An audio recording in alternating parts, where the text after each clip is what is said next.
Última hora en COPE. Estar informado. Y empezamos este espacio informativo con una noticia de última hora. Hace unos minutos se ha detectado un nuevo terremoto en Granada. Esta vez ha sido el más fuerte de todos, de magnitud 5. Vámonos en directo hasta allí, COPE Granada. Fran Viñuela, ¿cómo está la situación ahora mismo?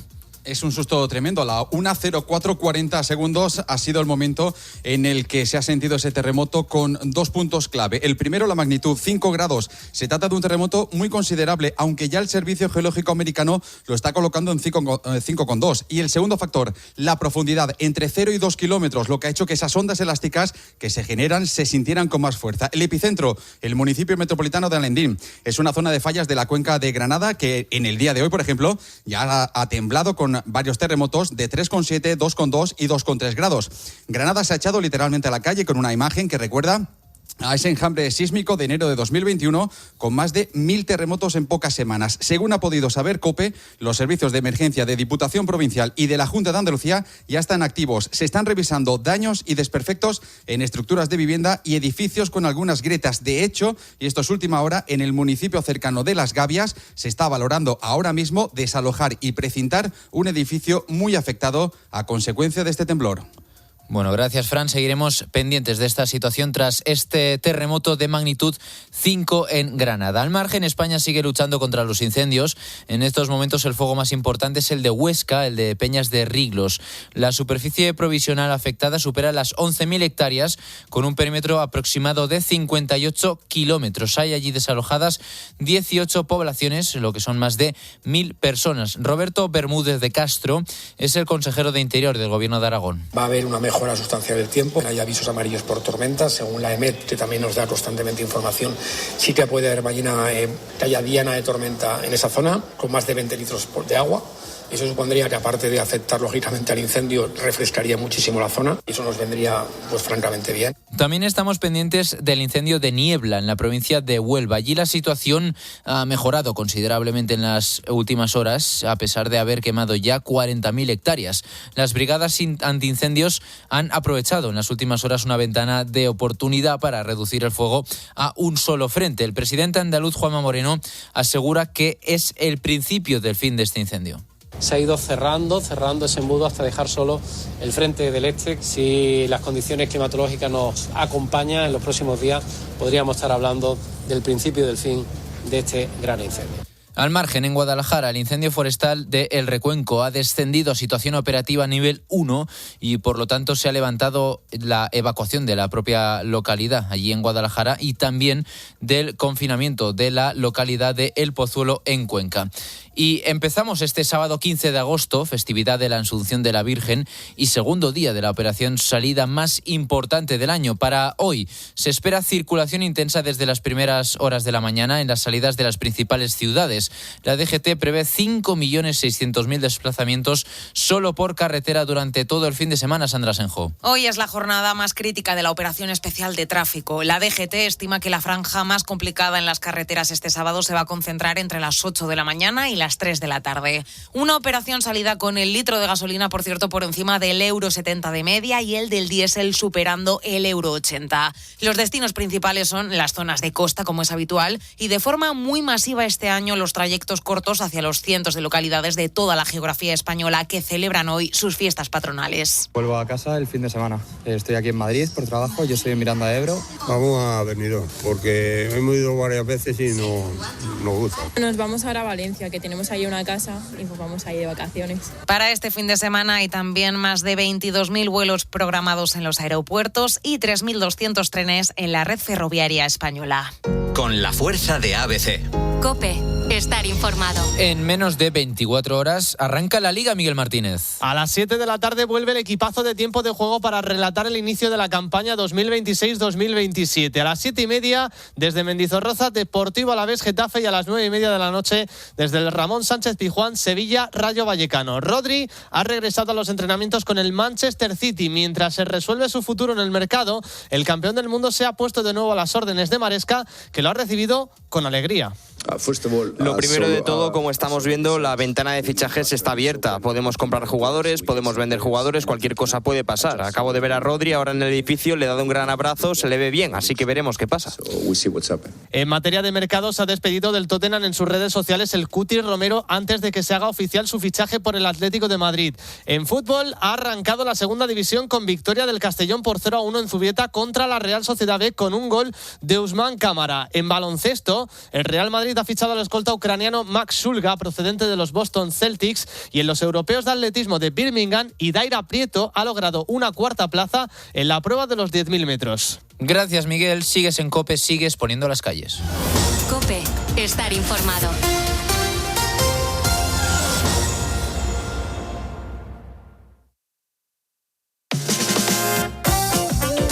Carlos Moreno, El Pulpo.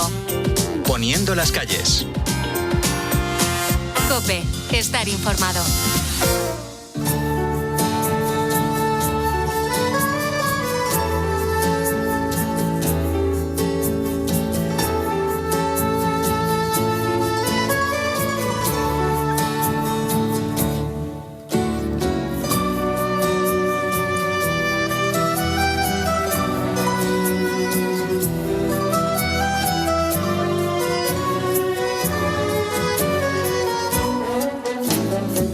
Muy buenas madrugadas de nuevo, gracias por estar con nosotros, escuchando la radio, haciendo radio, escuchando la cadena COPE, haciendo con nosotros un programa que se llama Poniendo las calles, el gerundio de poner, cada uno pone las calles como considera, como puede, y mucha gente, pues, ya está jubilada, mucha gente ahora mismo no está trabajando, pero está tan a gusto en casa, tomándose un café, escuchando la radio desde la cama. Se ha levantado a leer, no tengo ni idea, pero también hay mucha gente que está trabajando. En cualquier caso, si estás escuchando la radio, te doy las gracias y eso te convierte directamente en ponedor. Eres un ponedor de calles. Yo soy Carlos Moreno, El Pulpo. Aquí no hablamos de política, siempre hablamos de historias, de curiosidades, de lo grande que es nuestro país y sobre todo de cosas positivas, que eso es lo más importante, la positividad. Y precisamente en esta historia positiva que te voy a contar ahora, lo que quiero hacer ahora es fijarme en algo que muchas veces pasa desapercibido, pero que, bueno, es una de las armas más poderosas que tenemos, que es el lenguaje. El lenguaje es fundamental, porque una palabra puede herir y también puede curar. Por ejemplo, una expresión consuela y preocupa, pero también descubre aquello que queremos ocultar. Elena Giovanni es una bibliotecaria de 27 años que fue asesinada en Sabadell en el año 2001. Durante meses había recibido mensajes anónimos inquietantes. La investigación se archivó al no tener culpables claros, pero años después se pudo volver a abrir gracias a Sheila Queralt. Sheila Queralt es una lingüista forense del laboratorio SQ que fue la que decidió leer aquellos textos con otros ojos. Y en ese caso lo que nos preguntábamos era si la principal sospechosa que se acabó suicidando en prisión defendiendo su inocencia había podido ser la autora de esos textos, que había cosas que no cuadraban, ¿no? Por ejemplo, algunas de ellas pues eran los errores ortográficos que se cometían en el anónimo, pero que no cometía la sospechosa, por ejemplo, el apóstrofe en catalán, pues que en uno lo hacía y en el otro no. El trabajo de Sheila consiste en analizar cómo escribimos y cómo hablamos para intentar responder a una pregunta clave. ¿Quién está detrás de las palabras? Y claro, para ello es clave observar los pequeños detalles que se encuentran en nuestra forma de escribir, que pueden pasar desapercibidos para nosotros. Analizamos desde el léxico qué palabras en concreto se usan y, por ejemplo, nos pueden dar pistas sobre de dónde es esa persona, ¿no? Porque no utilizamos el mismo vocabulario para referirnos a unas zanahorias en Cataluña que en el centro de España, que si eres, por ejemplo, de alguna variante latinoamericana. Después también, por ejemplo, analizamos la puntuación, esa persona cómo puntúa, utiliza más la coma, el punto y coma. Cuando pensamos en análisis lingüístico, una de las primeras ideas que nos vienen a la mente es la imitación. Desde las firmas que los chavales del colegio falsifican para ocultar sus malas notas hasta rúbricas en documentos oficiales.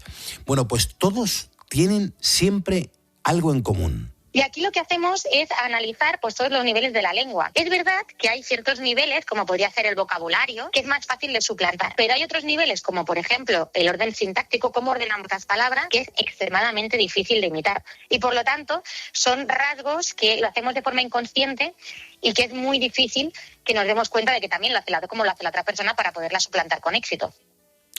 El lenguaje escrito puede que tenga la tradición más bonita de todas, las cartas de amor, por ejemplo, aunque se hayan modernizado por culpa de las redes sociales, es un símbolo atemporal del afecto entre dos personas, pero además lo más curioso es que gracias a las características que pueden presentar, podemos saber si el remitente está verdaderamente enamorado de nosotros. Tenemos que tener cuidado, no te diría tanto cómo saber si esto es amor verdadero, pero sí que te podría decir, cuidado, ponte alerta, que a lo mejor es una estafa amorosa. Y una de las alertas es cuando te repiten mucho una idea. Cuando alguien te repite demasiado, de estoy aquí, necesito a alguien que me trate con mucha sinceridad, lo he pasado muy mal, confía en mí. Cuando alguien te repita esa idea, cuidado, porque suele ser una señal de que nos pueden estar intentando engañar.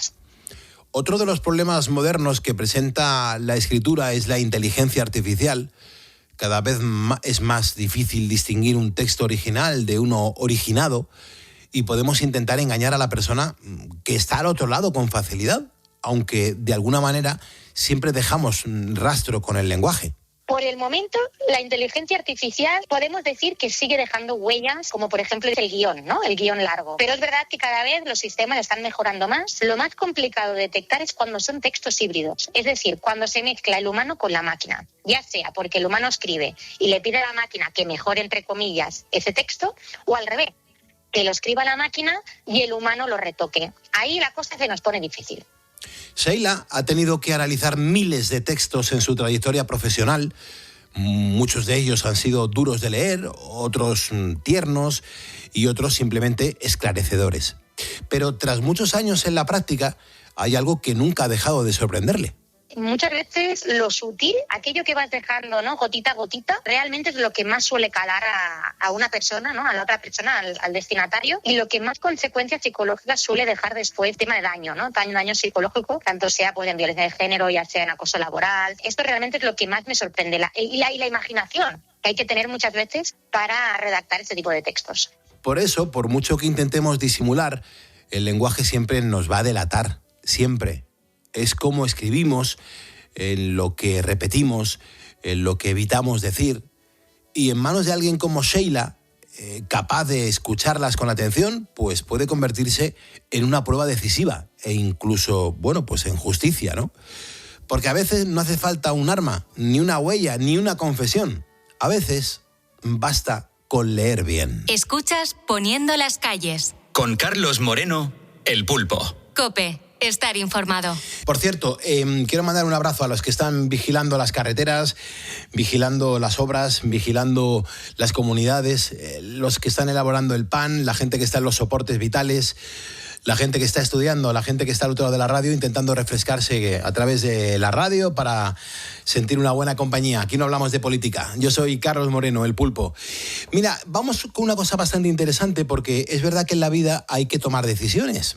Cada día tomas miles de decisiones y a veces sin que seas totalmente consciente de ello. Tú tienes que imaginarte esto para que me entiendas. Llegas a casa tras un día bastante estresante, como prácticamente todos. Miras lo que tienes en la nevera para cenar y llegas a dos conclusiones. O te haces una ensalada o te pides una pizza. Dime que esto no es verdad. Bueno, pues resulta que si tu día ha sido estresante y malo, es más probable que elijas la opción menos sana. Y dirás, ¿y esto por qué pasa, Pulpo? Pues mira, pasa porque la respuesta está en la química interna de tu propio cerebro, de nuestro propio cerebro. Digamos que nuestras emociones a menudo están saboteando nuestros pensamientos sin que seamos conscientes. Y hay casos mucho más dramáticos que este mismo. Resulta que en España más de 3 millones de personas sufren trastornos relacionados con la ansiedad. Y necesitamos respuestas sobre cómo funciona realmente nuestra mente, pero por suerte aquí tenemos pues, a una de las personas que mejor nos lo puede contar. Ella es Sara Mederos, es neurocientífica, es investigadora del Hospital del Mar en Barcelona y también es la codirectora del llamado Laboratorio de Computacional Neural. claro, ella precisamente está ahora mismo en el laboratorio e investigando. No sé qué sonido tendremos. Sara, ¿cómo estás? Buenas noches. Buenas noches, Pulpo. Buenas noches. Volvamos un momento al ejemplo que ponía al principio de la pizza que he comentado antes. ¿Cómo afecta realmente nuestras emociones a las pequeñas decisiones como esa que aparentemente parece una decisión banal, pero que a lo mejor tiene más enjundia? Pensamos que en realidad en todo, ¿no? O sea, nos gustaría pensar que generalmente tomamos decisiones de forma como totalmente racional, pero en realidad nuestro estado emocional, ¿no? El estado interno, que puede ser desde pues los niveles de estrés, cuánta hambre tenemos, cómo nos estamos sintiendo, cuánto sueño, nos afecta muchísimo más de lo que creemos a cómo nuestro cerebro integra toda la información que le viene y finalmente pues cómo decidimos, ¿no? Todas esas miles de millones de decisiones que tenemos que tomar cada día. Así que muchísimo. Fíjate, Sara, que nos ha llamado mucho la atención eso del laboratorio de computación neural, del que eres además codirectora, pero ¿qué es eso exactamente? Es que no nos cuadra nada, nos sorprende, mejor dicho. Pues lo que hacemos es estudiar cuáles son las señales que tienen lugar en el cerebro, en concreto cómo los diferentes tipos celulares se comunican entre sí en las diferentes áreas, es decir, cómo recogen la información del mundo exterior para transformarla en representar esa realidad y luego cuál es la comunicación entre ellas para darnos una respuesta final, ¿no? Y lo que nosotros queremos entender es cuál es el mensaje entre todas esas células del cerebro que están representando la realidad y siendo capaces de llevar a cabo, pues finalmente, que respondamos de la manera que lo hacemos. Porque me imagino que el miedo o a lo mejor la ansiedad son emociones muy potentes, que realmente lo son, pero claro, ¿cuál es el propósito biológico? ¿Por qué nuestro cerebro aquí está sintiendo miedo, está sintiendo ansiedad? ¿Qué le pasa a nuestro cerebro? Pues el miedo es esencial para sobrevivir en realidad, ¿no? O sea, de forma aguda nos ayuda a reaccionar rápidamente ante posibles peligros, pero en algún punto también nuestro cerebro necesita como aprender que cuando algo ya no representa una amenaza real, podemos sobreponernos a ello. Entonces, este equilibrio entre responder a amenazas que realmente puedan suponer un daño para nuestra supervivencia o simplemente para que tengamos un comportamiento adaptativo es algo útil y eficiente como organismo, nos hace ser capaces de tener más posibilidades, pero el problema es cuando se vuelve algo duradero en el tiempo, ¿no? O no podemos equilibrarlo cuando la experiencia nos demuestra que en realidad esa estrategia o esa reacción que tenemos ante el miedo no es la más adaptativa o la que nos ayuda a seguir adelante.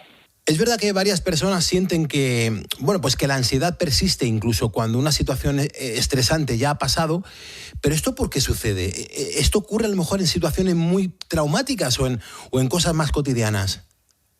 Pues creemos que hay mucha variabilidad individual y no solo individual, sino que otras experiencias pueden influir cómo procesamos una nueva experiencia y cómo reaccionamos ante ellas. O sea, si tú piensas en un ejemplo muy sencillo, por ejemplo, como quizás algo cotidiano que no tenga que ser extremadamente traumático, pero te muerde un perro, ¿no?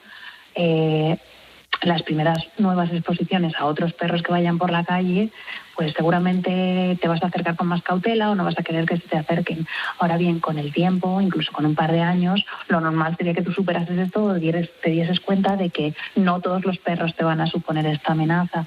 Quizás hay gente que ha tenido otras experiencias más traumáticas o por su individualidad que esto le genera una respuesta mucho más exacerbada y a otras personas menos. Entonces creo que hay esas diferencias, pero por otro lado, experiencias más traumáticas que supongan un daño o que el cerebro potencialmente interprete como un daño real o hayan supuesto un daño real, creemos que modifican los circuitos de tal modo que la forma en la que almacenamos esas memorias y la forma en la que el cerebro las va a estar procesando hace que algo en el circuito y cómo el circuito procesa se rompa, de forma que estos miedos se vuelven persistentes, simplemente porque la experiencia ha sido tan traumática que el cerebro deja de procesar con su mecanismo fisiológico. Y entender cuáles de estos circuitos se alteran nos podría ayudar a desarrollar estrategias que pudieran ser más dirigidas a estos puntos en los que el circuito está fallando. No, es que esto es muy importante. O sea, me parece tan fascinante lo que estáis haciendo. Estamos aquí poniendo las calles, pero ahí estáis vosotros en la cueva de Gallofla investigando todo por el bien de la humanidad. De verdad, os lo agradecemos enormemente. Luego, es verdad que siempre hay como muchas cosas por investigar, pero realmente si ponemos la mano en el pecho, Sara, las aplicaciones clínicas que podrían tener, ¿cuáles son? Cuéntanos a los ponedores, porque tal vez, pues a lo mejor son crear nuevos fármacos, nuevas terapias, no tengo ni idea. Sí, o sea, estamos todavía en etapas muy preliminares, ¿no? Y hay que siempre como ponerle un ojo a cuánto podemos convertir en translacional y cómo de fácil es, sí. Pero la idea es que estas investigaciones básicas nos pueden clarificar y apuntar a dianas que tengan un potencial terapéutico alto. Entonces esta sería un poco la idea, ¿no? Si encontramos en qué nodos, en qué puntos de estos circuitos esas memorias, esas experiencias o la forma en que el cerebro las procesa se están desajustando, podríamos pensar en las dos aproximaciones que mencionabas, pues quizás en fármacos o terapias que vayan más dirigidas potencialmente a estos puntos. Si pensamos en fármacos, es interesante, aunque para el sistema siguen siendo algo costosos y tienen un efecto más sistémico, y si podemos pensar en terapias más dirigidas que sean no invasivas, pues sería muy interesante. Ahora, por ejemplo, se están desarrollando técnicas de ultrasonidos focalizados, que son ultrasonidos de muy alta frecuencia que son capaces de modular la actividad cerebral de forma precisa, de tal forma que podríamos pensar que si somos capaces de dirigir estos ultrasonidos focalizados a estas áreas muy concretas que sabemos dónde se localizan y cómo tendrían que estar respondiendo para que nuestras respuestas se volviesen a acercar a un rango fisiológico, podríamos pensar en dirigirlos a estos puntos concretos y de esta manera pensar que se podría restaurar la función normal de los circuitos, de tal forma que hubiese más facilidad para estas personas que sufren estos problemas de salud mental en volver a tener una vida cotidiana o acercarse más a una vida cotidiana. Fíjate, una vida cotidiana, eso es lo que ansía la gente y te entiendo perfectamente. Sara, a mí me parece muy interesante o súper interesante esto que has comentado de los ultrasonidos, me parece fascinante. ¿Eso cómo funciona? Pues básicamente es una tecnología no invasiva que lo que hace es dirigir ondas sonoras que tienen muy alta energía a puntos localizados, que esto se puede hacer de forma que sabemos en qué área del cerebro queremos inferir y podemos dirigir estos sonidos precisos como utilizando una especie de casco a esta área, y según el protocolo, es decir, con qué intensidad y con qué duración dirijamos estas ondas, podemos alterar la actividad de forma mecánica, podemos activar la actividad de las células, y porque sabemos que el tejido es muy plástico, o sea, las neuronas son muy plásticas, el cerebro es muy plástico, esto podría llegar a generar modificaciones en estas células que estamos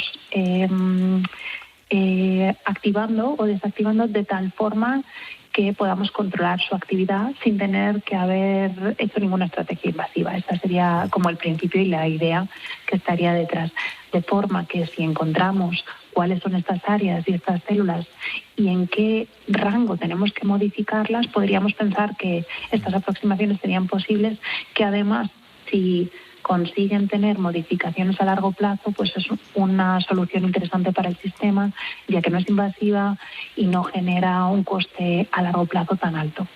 Bueno, es maravilloso, me parece súper interesante. Además, tienes una frase que es muy bonita en la que estás diciendo que nuestras neuronas son como las estrellas. Me parece fascinante y yo creo que ilustra muy bien la función que tienen nuestras propias neuronas, que son las que más están trabajando en el cerebro. Pero cuéntanos a los ponedores, ¿realmente a qué te refieres con eso? Bueno, como más bien lo veo como que la galaxia, no sé, ¿no? Si un día miras al cielo que está lleno de estrellas, o la típica situación que has visto, un documental de galaxias, y todos nos imaginamos como esa inmensidad con un montón de estrellas, un montón de puntos. No sé, si tienes la suerte de mirar bajo un microscopio y darte cuenta de miles de millones de neuronas y otras células como los astrocitos o la glía que están allí conectándose entre sí, comunicándose entre sí, pues te das cuenta que transmite un poco esa misma idea parecida de una galaxia, de inmensidad, de complejidad, y que todas estas células tienen que conectarse y comunicarse entre sí de forma que el cerebro sea capaz de hacer como esas computaciones tan precisas, eficientes y bueno, creo que ahí está como esa especie de similitud entre ambos mundos que me parece que es bastante mágico. O sea, esa sería un poco la idea. Sí, totalmente. Y es muy interesante. Luego, hoy en día hay que decir, y yo quiero que la audiencia sepa que eres una neurocientífica que hasta ha recibido ni más ni menos que varios premios por sus investigaciones. Pero claro, de niña lo que a ti te interesaba eran las estrellas y el espacio. Eso yo lo he leído. ¿Cómo has llegado hasta aquí? Porque eres una campeona. Bueno, me gustaba mucho la ciencia en general, me gustaba la física, también me gustaban mucho los animales, me encantaba el espacio y el cielo un poco por ese punto, ¿no? De inmensidad, de dónde está el límite de todo, dónde se acabaría, como querer entender eso. Al final me enamoré un poco de la biología, me interesaban mucho los animales y luego de pronto encontré ese punto de el cerebro se parece tanto a una galaxia y en concreto me pasó durante el máster de neurociencia que me di cuenta que sin duda como que quería hacer pues estos estudios más de cuáles son los mensajes con los que se comunican nuestras neuronas, porque en una asignatura del máster estábamos viendo en directo un potencial de acción, que quiere decir como esa señal eléctrica en la que una neurona le transmite información a otra porque permite que se abran canales en su membrana que, por ejemplo, liberen moduladores químicos que la otra neurona es capaz de leer, ¿no? Y esto en una de las prácticas del máster lo veíamos en directo y me pareció fascinante tener como esa parte de la física, ¿no? Esa parte de la actividad eléctrica de un circuito y que eso estuviera pasando dentro de nuestro cerebro. O sea, ahí vi claro que no había otra cosa que quisiera estudiar, que era cuáles son el código y los mecanismos de comunicación que tienen lugar en nuestro cerebro para al final hacernos ser quienes somos y dar lugar a todas esas decisiones que tomamos, ¿no? Y que a la vez nos hacen muy diferentes. No sé, me parece fascinante esa parte. Sí, es que todo esto es fascinante la historia, es fascinante lo que estás consiguiendo y cómo lo estás contando aquí en Poniendo las Calles. Hay que decir que hace poquito recibiste un galardón dedicado al reconocimiento de las mujeres en la ciencia. Hay muchísimos casos de científicas que han sido invisibilizadas a lo largo de la historia. Y a mí eso no me gusta. A mí me gusta que la gente, pues, oye, se le reconozca por lo que ha hecho en la vida, ¿no? Yo quiero saber, Sara, qué desafíos y qué obstáculos sigue habiendo hoy en día para las mujeres en la ciencia, porque esto hay que ponerlo encima de la mesa. Sí, creo que hemos dado unos pasos enormes y que a día de hoy hay muchísimas mujeres haciendo ciencia increíble. Pero todavía hay muchas diferencias, sobre todo cuando hablamos de posiciones de liderazgo, por ejemplo. En muchas carreras científicas, en neurociencia entre ellas, en biología, pero también en otras carreras como física o más tecnológicas, hay muchas estudiantes y doctorandas, pero luego el porcentaje baja bastante cuando llegamos a puestos de dirección de grupos de laboratorio. Así que creo que por eso iniciativas como esta son tan importantes, porque no solamente ayudan a económicamente impulsar los proyectos, sino también como a dar visibilidad y generar otros referentes, ¿no? Que puedan poner en valor el trabajo y sobre todo abrir camino para que otras mujeres, otras niñas, otras jóvenes pues puedan imaginarse en esa posición, porque también cuando tú te imaginas recorriendo un camino es cuando realmente tienes la posibilidad de convertirlo en real, ¿no? Si no lo intentas, sí que no va a pasar. Desde luego. Y volviendo además a esa analogía tuya sobre las galaxias y también el cerebro, ojo, que esto es interesante, digamos que hay muchísimo que todavía no sabemos del espacio. Esto lo hemos hablado aquí en el programa un montón de veces. Pero ¿tú crees que también aún queda mucho por descubrir del cerebro, de nuestro propio cerebro? ¿O estamos, digamos, algo más cerca de conocer todo eso?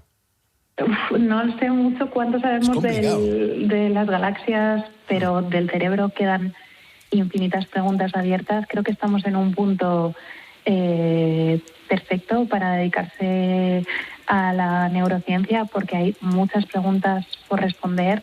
Ahora mismo tenemos tecnologías de vanguardia que realmente creo que van a permitir dar ese cambio, sobre todo con la inteligencia artificial, la forma que vamos a poder procesar los datos, integrar diferente información y diferentes datos, y realmente hay un universo entero en el cerebro por seguir descubriendo. Estamos muy lejos de responder todas las incógnitas que se han respondido, por ejemplo, en los últimos 20 años en torno al cáncer. Creo que el cerebro está ahí esperando a ser descubierto y ojalá haya muchas personas que decidan invertir su curiosidad en responder a estas preguntas, sin duda. Desde luego que sí. Es maravilloso. Pues esperemos que algún día podamos conocer mejor el cerebro, algo que nos deja descolocados a muchas personas con ciertas enfermedades, y así conocernos mejor a nosotros mismos. Así que Sara Mederos, neurocientífica, investigadora del Hospital del Mar en Barcelona, ahora mismo en su cueva de Gallófala investigando en su laboratorio mientras ponemos las calles, los ponedores, y tú eres una ponedora de calles más. Muchísimas gracias por poner las calles con nosotros, Sara. Mucha suerte y gracias. Muchísimas gracias a vosotros, Pulpo, y un placer estar aquí. Gracias por darme voz, os lo agradezco muchísimo. Gracias por darte voz y por reconocer lo que haces. Tantas mujeres también trabajando en la madrugada, y eso es admirable. Seguimos poniendo las calles. Escuchas Poniendo las calles. Con Carlos Moreno, El Pulpo. COPE, estar informado. Y seguiré cantando versos a la luna, que me recuerde el vaivén de tu cintura. Un hombre lobo que lo ha perdido todo. Me faltas tú y me desangro poco a poco. Un déjà vu que me tiene un poco roto. Siempre lo mismo que ya me sabe a poco. Un hombre lobo que lo ha perdido todo. Me faltas tú y me desangro poco a poco. Es una conexión con tan solo tocarme. Sabe cómo hacerlo para morirme al instante. Y no soy capaz de aguantar este desastre. Vuelvo a mirarla, vuelvo a buscarla. Una interpretación de leer su cuerpo en braille. Una alucinación de que pueda reventarme. Si vuelve a pasar, mira a ver si me despierto. Vuelvo a mirarla, vuelvo a buscarla. Y seguiré cantando versos a la luna, que me recuerde el vaivén de tu cintura. Un hombre lobo que lo ha perdido todo. Me faltas tú y me desangro poco a poco. Un déjà vu que me tiene un poco roto. Siempre lo mismo que ya me sabe a poco. Un hombre lobo que lo ha perdido todo. Me faltas tú y me desangro poco a poco. Me faltas tú. Me faltas tú. Y seguiré cantando versos a la luna, que me recuerde el vaivén de tu cintura.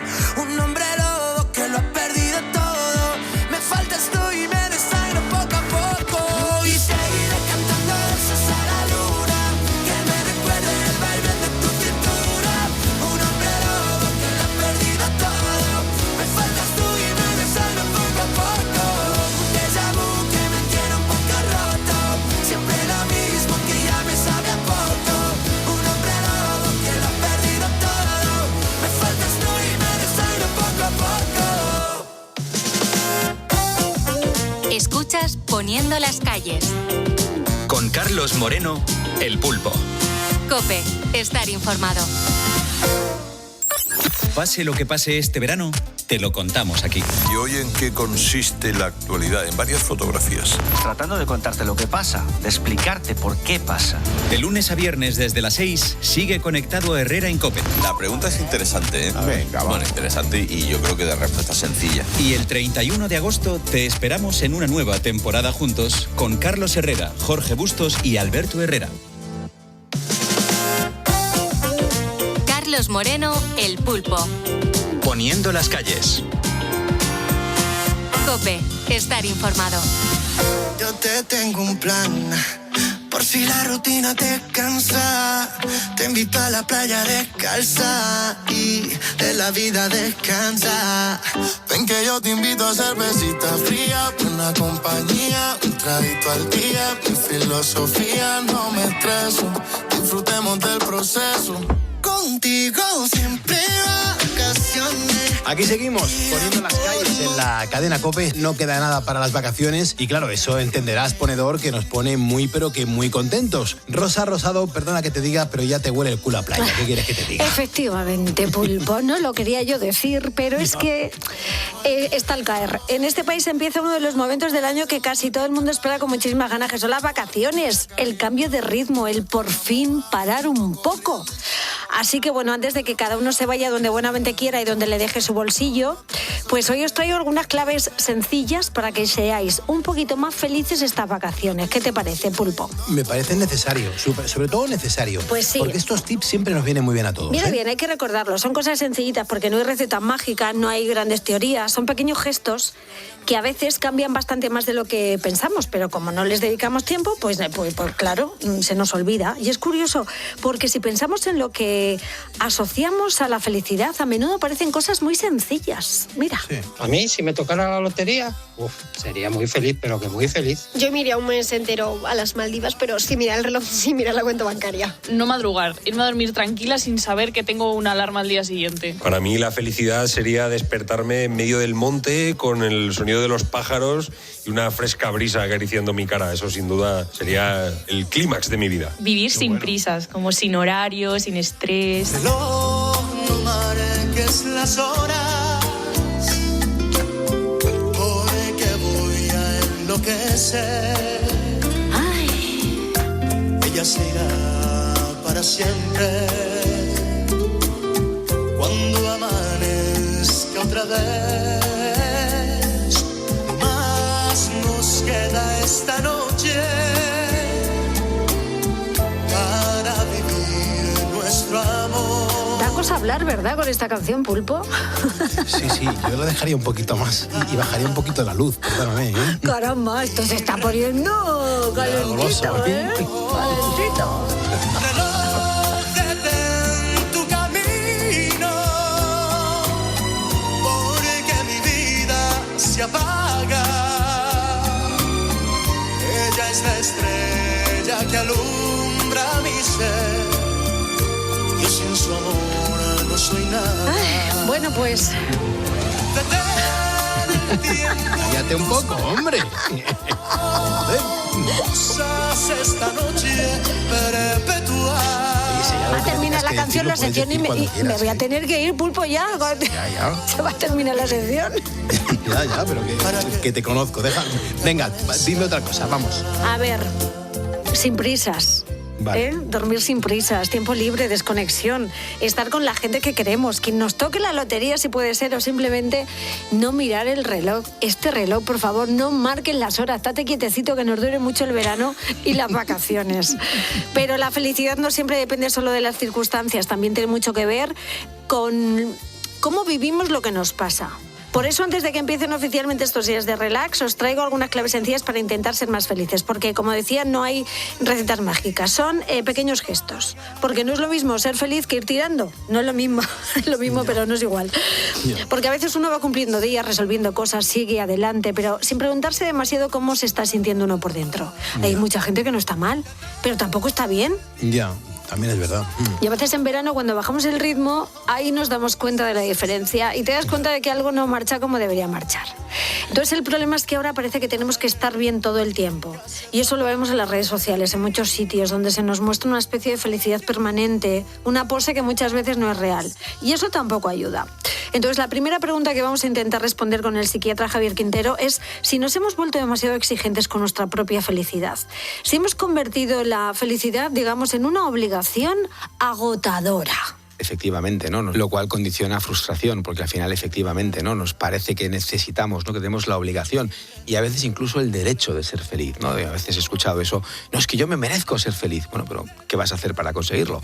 Es decir, cuando nosotros situamos la felicidad fuera de nosotros, estamos condenados a frustrarnos, porque nunca va a alcanzar, la realidad nunca va a alcanzar ese concepto de felicidad. Mientras que si ponemos la felicidad dentro de nosotros, va a ser más fácil que la logremos. Que yo no quiero problemas. Rosa, ¿qué estás haciendo conmigo hoy? No me digas que vas a dejar la canción también 2 minutos. A lo mejor la dejo 3. Me encanta David de María. Perdona lo que dije y no quise decir. Pensaste que mentía y tal vez te mentí. Perdona las excusas por liarme con la musa y nunca tener tiempo para ti. Es cierto que viví sumido en el ayer, jugando a ciegas con querer y no querer. Ahora que estás conmigo, bajito y al oído, te canto sin ningún miedo a perder. Perdóname tú, si he cometido algún error y este torpe distraído corazón. Perdóname tú por tener fuerza para aguantarme, por pintar de azul mi cielo, por creer en el amor, que yo no quiero problemas, que los problemas amargan. Claro, nadie quiere problemas. Lo que pasa es que la vida real tiene días buenos y días regulares. Días en los que uno avanza con energía y otros en los que simplemente pues va tirando. Pero que no pasa nada por eso. El problema es que cuando convertimos la felicidad en una obligación constante, pues deja de ser un objetivo sano. Y se convierte en una especie de presión silenciosa que, lejos de ayudarnos, pues acaba agotándonos, como decía Javier. Así que lo importante es saber cómo nos estamos relacionando con esa idea de felicidad. Porque aspirar a ser feliz es un objetivo vital maravilloso. De forma permanente no lo sé, pero desde luego es tremendamente realista. Es decir, yo creo que es un objetivo vital maravilloso el aprender a ser feliz. Y aprender a ser feliz yo lo defino muchas veces con alinear lo que siento, lo que pienso y lo que hago. Es decir, al final se trata muchas veces de tener claro quién soy, lo que siento y luego intentar que mi comportamiento vaya en esa dirección. ¿Eso implica que voy a ser feliz en todos los momentos de mi vida? No, eso tampoco va a ocurrir, porque la vida va a tener valapalos, va a tener contratiempos y eso está en el guión. Pero la clave es que a partir de ahí yo voy a seguir en ese camino. La felicidad no es un sitio al que voy, es un camino que recorro. Entonces, a partir de ahí tiene más sentido fijarnos en cosas más simples, más reales. Pequeños gestos que, sin prometer la felicidad perfecta, sí pueden ayudarnos a vivir un poquito mejor este verano y, bueno, luego lo podemos seguir aplicando en nuestra vida, porque la felicidad no es magia, es entrenamiento. Pero también es ciencia, porque en Harvard, querido amigo, han descubierto que las personas felices tienen todos 6 características en común. ¿Y sabes cuál es la primera, Pulpo? Ni idea. El optimismo. Ah, bueno. Porque no se trata de ignorar los problemas, sino de cómo los enfrentamos. Hay dos tipos de personas, podríamos decir, aquellos que ven una oportunidad en cada problema y aquellos que ven un problema en cada solución. Entonces, a partir de ahí tenemos que diferenciar eso. Es decir, hay gente, no se trata del optimismo ingenuo, sino se trata muchas veces de mirar la vida con ese punto optimista, decir, bueno, esto está mal, pero vamos a ver cómo lo solucionamos. Esa situación te va a ayudar a afrontar las cosas, o esa actitud te va a ayudar a afrontar las cosas de una manera muy diferente. ¿Ves? Interesante, muy bien. Claro, no es pensar que todo va a salir bien o de ignorar los problemas. No es un optimismo ingenuo. Es decir, lo que funciona es saber cómo interpretamos lo que nos pasa. Por ejemplo, ante una dificultad, o nos bloqueamos o intentamos buscar una salida. O si nos quedamos solo con el problema, en vez de qué podemos hacer con él. No se trata de negar la realidad, sino de cómo nos relacionamos con ella. Todo depende de la forma en la que miramos lo que nos ocurre cada día. Entonces, directamente ligado a eso, al optimismo, está la resiliencia. Porque caerse es inevitable, pero levantarse es lo que importa. Claro. Sin lugar a dudas, como decía antes, es decir, la vida va a tener contratiempos y va a tener caídas. Y lo importante no es no caerte, sino es cómo te levantas. Una frase que yo repito mucho, el dolor es inevitable, pero el sufrimiento es opcional. Es decir, al final la vida nos va a dar golpes. Y la clave es cómo encajamos ese golpe y después qué vamos a hacer. Y esta canción de Survivor, Eye of the Tiger, precisamente es un clásico por excelencia de la superación personal y de levantarse tras cada golpe. Ponedores. Porque caerse en la vida es inevitable, todos nos caemos, todos tenemos momentos de duda, de pérdida, de cansancio, de dificultad, nadie se libra de eso. La diferencia no está en evitar la caída, sino en qué hacemos después. Y la resiliencia tiene que ver con la capacidad de levantarse, de recomponerse, de seguir adelante incluso cuando las cosas no salen como uno espera. Esto no significa, Pulpo, ser fuerte todo el tiempo ni seguir como si nada, sino que hay que aprender a convivir con lo que nos duele, hay que aprender a darle su tiempo y poco a poco volver a ponerse en marcha. Y muchas veces no se trata de grandes gestos, muchas veces es algo mucho más sencillo como dar un pasito pequeño y luego otro y otro hasta volver a encontrar el equilibrio. Entonces... Pero también cuesta, Rosa, hay que entender que a mucha gente le cuesta mucho. Evidentemente, pero hay que recomponerse, Pulpo, porque es que en la vida nos llevamos tantos golpes Decíamos, hay muchos momentos de duda, de pérdida, de cansancio, de dificultad. Nadie nos libramos de eso. No vamos a evitar la caída, pero sí podemos intentar recomponernos sabiendo que no va a ser fácil, pero bueno, poco a poco, hasta volver a encontrar el equilibrio. Y ahí esto nos lleva a la tercera clave.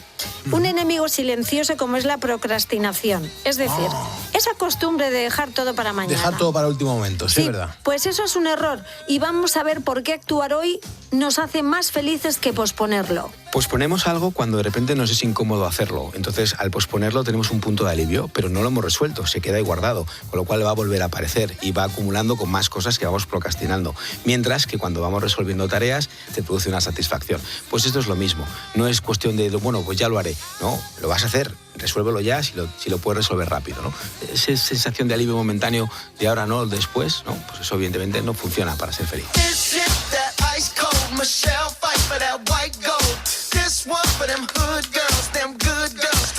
Me gusta mucho una cosa que ha dicho Javier, y es que hay que resolver las cosas. Eso de luego lo hago, mañana empiezo, ahora no es el momento. Hay que cerrar capítulos. Claro, es que puede parecer inofensivo, pero no lo es. Lo posponemos, pero no desaparece. Entonces se queda ahí en nuestra cabeza, ocupando un espacio mental, generando una pequeña sensación de tener algo pendiente. Y eso pesa. Es una carga mental. Claro, tenemos que pensar que cuando dejamos de aplazar lo importante, por pequeño que sea, no solo ganamos tiempo, es que ganamos tranquilidad. Y eso es un pasito hacia la felicidad. Y la tranquilidad, aunque a veces no lo parezca, es lo que os digo, que es una forma de felicidad. Es que está clarísimo. Entonces, vamos a resolver las cosas conforme nos llegan. Y seguimos analizando las características que tienen las personas felices según Harvard, y la cuarta son los vínculos. La ciencia dice que necesitamos relaciones de verdad. Pero claro, en la era de los likes, ¿estamos dejando de lado a quienes nos apoyan de verdad? Sin duda, porque fíjate, además, y sobre todo a mí me inquieta mucho en los más jóvenes, ¿no? Porque al final, en el mundo de la hiperconexión, tenemos mayor soledad que nunca. Es decir, es una cosa curiosa, y la gente, cuando hablamos de la soledad no deseada, piensa en los mayores, y no es verdad, son los jóvenes los que perciben esa soledad, a pesar de tener tropecientos contactos en redes sociales y luego muchísimas interacciones a través de una pantalla. Eso no ayuda, la conexión es ver a alguien, es escucharla, es tocarnos muchas veces, el abrazo, el contacto físico, es lo que de alguna forma nos conecta con los demás. Hay momentos en los que la soledad deseada, en un momento donde yo quiero estar solo, quiero parar y pensar, es maravillosa. El problema es cuando es la soledad no deseada. Necesito conexiones, el ser humano es un ser social, necesitamos esas conexiones para estar bien. Es decir, evidentemente hay gente que vive feliz con su soledad, pero aún así tienen algunos contactos, esa gente que es más feliz, entre comillas, solo. Pero hablamos de la felicidad, de la soledad no deseada, que es un concepto muy importante. Pues sí, yo creo que nadie es feliz solo, te lo digo de verdad. Y lo hemos hablado muchas veces, necesitamos relaciones de verdad para ser felices. No relaciones perfectas, ni constantes, ni siempre fáciles, pero sí vínculos reales de los que sostienen cuando las cosas están mal. Porque al final lo que más influye en nuestro bienestar no es tanto lo que nos pasa, sino con quién lo vivimos y quién nos escucha. Claro. Porque esas personas son las que nos conocen de verdad. Entonces, bueno, vivimos en la era de los likes y a veces sin darnos cuenta dedicamos más atención a lo que proyectamos que a lo que vivimos. Más a la imagen que a la conversación. Y ponedores, la felicidad no se mide en seguidores, sino en personas que están de verdad cuando tú las necesitas. De ahí los vínculos y de ahí la cuarta clave de la felicidad. Vamos a la quinta, la gratitud. ¿Por qué? Pues porque un simple gracias puede cambiar nuestra manera de ver la vida. Sí, es verdad. Puede cambiar tu día a día, sin lugar a dudas. No se trata de fijarnos en lo que nos falta, sino fijarnos en lo que tenemos, ¿no? El cómo, de alguna forma, educamos a nuestro cerebro a valorar lo que tiene. Nuestro cerebro está entrenado para mejorar nuestra supervivencia, con lo cual, ¿en qué se enfoca? No en lo que tiene, eso ya lo da por garantizado, sino en lo que nos falta. Pero si nosotros volcamos nuestra atención en lo que ya tenemos, le estamos reeducando a nuestro cerebro en valorar aquello que ya tenemos. ¿Podemos estar preocupados por lo que nos falta? Hombre, si es una necesidad básica e imperiosa, sí, pero el problema es ese, ¿no? ¿Cuándo somos capaces de dar las gracias por todo lo que tenemos? Y nos fijamos muchas veces en lo que nos falta, y eso no nos ayuda. Claro. Me encanta, muy bien. Es que cuando reconocemos que junto a los problemas o a las preocupaciones también hay motivos para sentirse afortunados, eso nos obliga a cambiar el foco, porque lo hemos hablado muchas veces. El cerebro está programado para detectar problemas, amenazas, cosas que faltan, que podrían ir mejor. cosas que van mal. Es como un mecanismo de supervivencia, pero cuando damos las gracias, aunque sea por algo pequeño, estamos haciendo justo lo contrario. El cerebro dice, perdona, ¿qué está pasando aquí?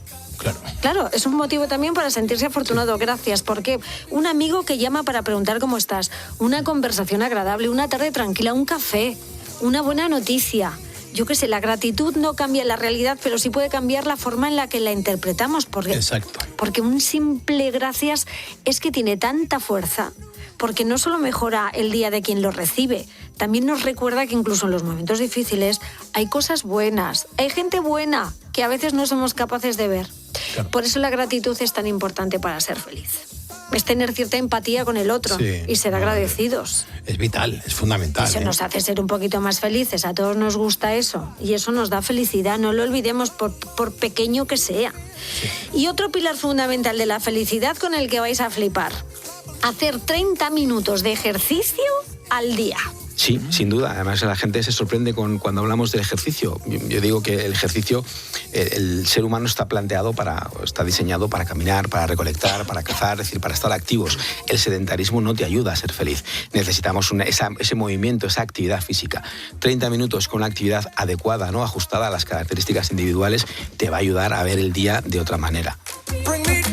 Moverse, no hace falta correr una maratón ni apuntarse a una competición. Claro. Caminar media hora al día ya marca la diferencia, porque cuando hacemos ejercicio, nuestro cuerpo pone en marcha una auténtica farmacia interna, porque liberamos sustancias que ayudan a reducir el estrés, mejoran el estado de ánimo, nos hacen sentir con más energía, y no solamente cambia nuestro cuerpo, sino el ejercicio también cambia nuestra relación con el día, porque nos obliga a salir de casa, a romper la rutina, a despejar la cabeza durante un rato, ¿no? A concentrarnos en algo. Por eso es tan importante hacer ese ejercicio al día, aunque sean solamente 30 minutillos. Salir a caminar, que te despeja la mente, ¿a que sí, Pulpo? Se te da una vida. Que se despeja la mente, por supuesto. Oxigenas el cerebro, te quitas los pájaros de la cabeza, los problemas. Sobre todo, te das cuenta que la vida es mucho más que los problemas y la cotidianidad de los agobios de entre semana. Claro, pero para eso tienes que poner distancia. Es que a veces, como no ponemos distancia de lo que nos pasa, tú tienes un problema, te vas a caminar un rato, vuelves y seguro que no tienes la cabeza tan... Sí, tan fresca. No, hombre, tan mal como antes no.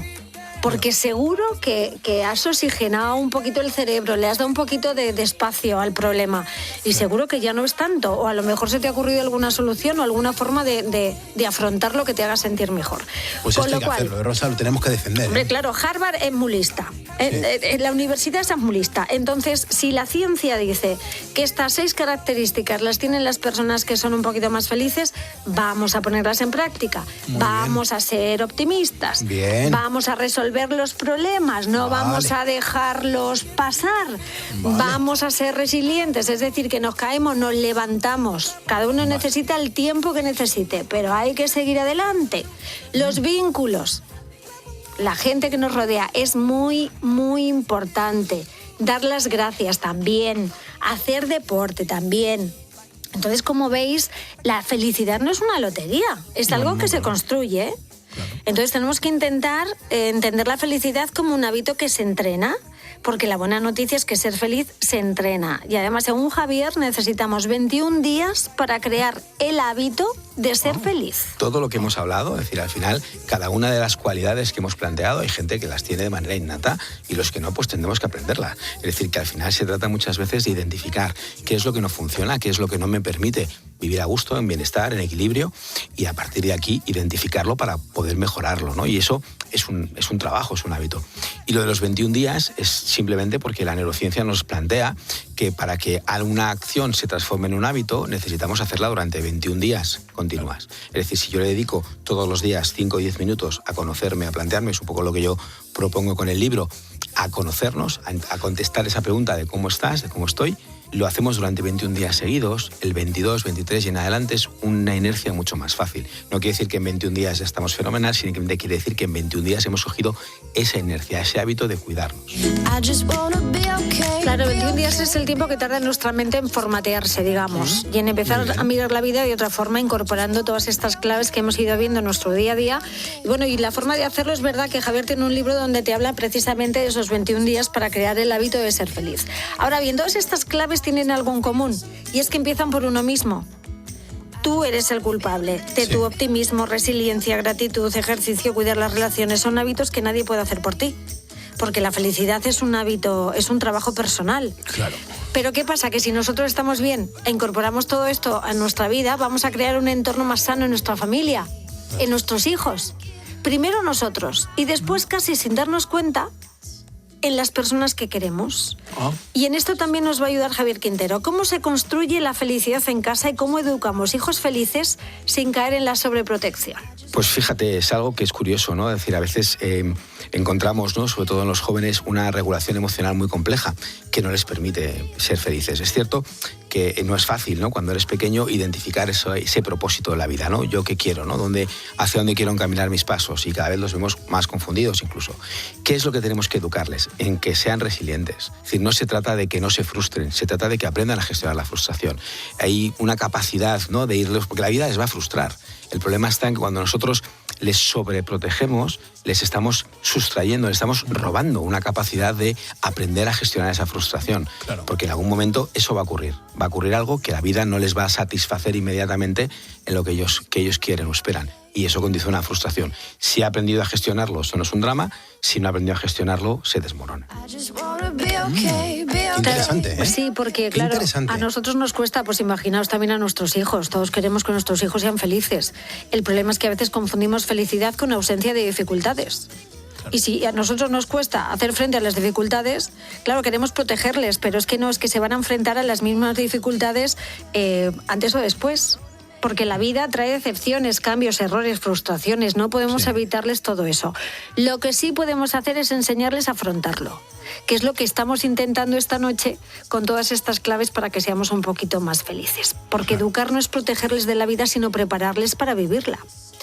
¿Y cómo se consigue? Pues mira, vamos a entrar en detalle entrenando algo tan importante como la resiliencia y la flexibilidad. Pues la resiliencia es aprendiendo a resolver problemas, aprendiendo a caerse.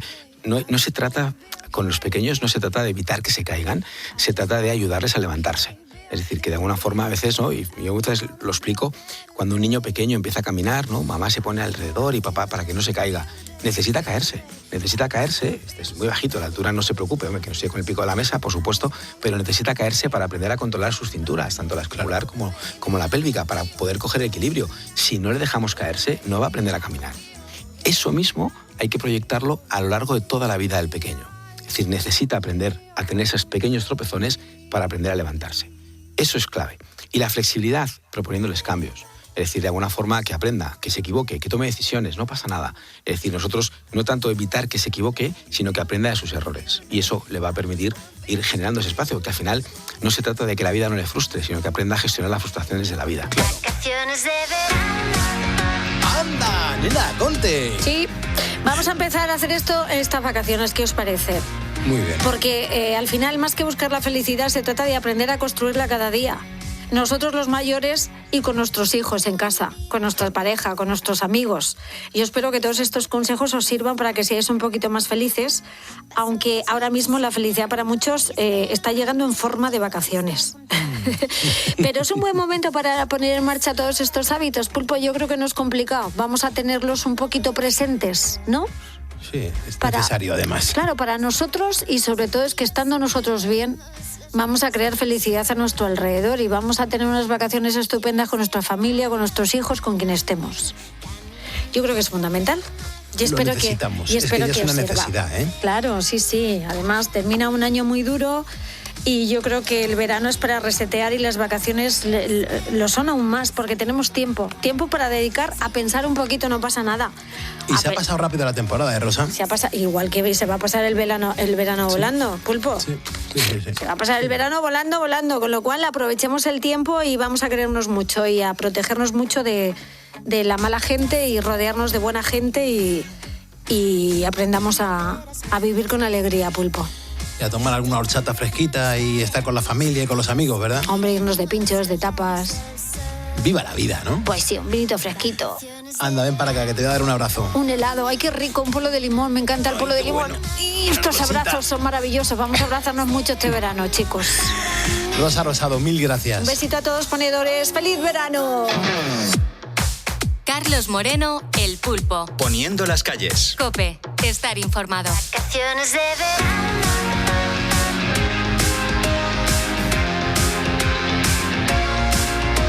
Carlos Moreno, El Pulpo. Poniendo las calles. COPE. Estar informado. Testigos de la fe. La vivencia de los cristianos en COPE. Carlos Mora, postulador de la causa de beatificación de Sebastián Gallá. Nosotros, solo los cursillistas, invitan a otras personas a hacer un retiro de 3 días. Y en esos 3 días, la mayoría hay sacerdotes y hay laicos, pero son los laicos fundamentalmente los que dan la formación. Y lo dan a través de su testimonio, nada de teorías, sino lo que Jesús o el Señor ha hecho en tu vida. Son hechos que son difíciles de rebatir, porque es lo que te ha pasado a ti y lo cuentas con el corazón en la mano. Entonces, pues esto es fácilmente entendible para los demás.